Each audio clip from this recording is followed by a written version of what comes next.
Така, сега ще видим захарта. Захар. Сами жемпа. Нормална захар. Видяхте ли колко е цената? Хопа.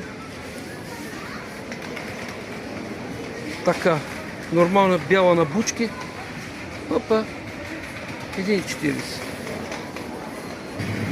Ето тук да ви снимам и тези работи. Ето ги вижте. 400 грама. Сварени, готови. Изчистени 180 грама. Готови.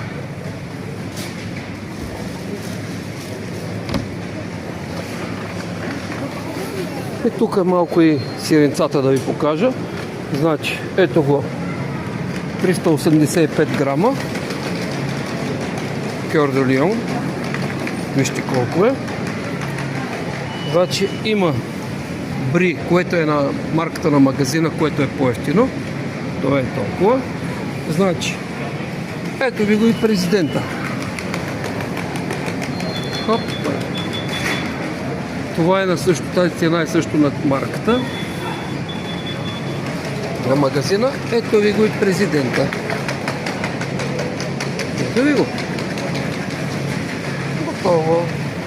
Тук Кьор де Лион 275 грама. Виждате?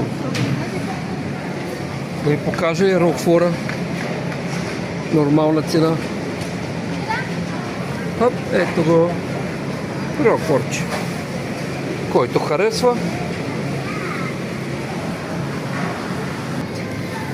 И да ви покажа и гръцко кисело мляко. Виждате ли цената?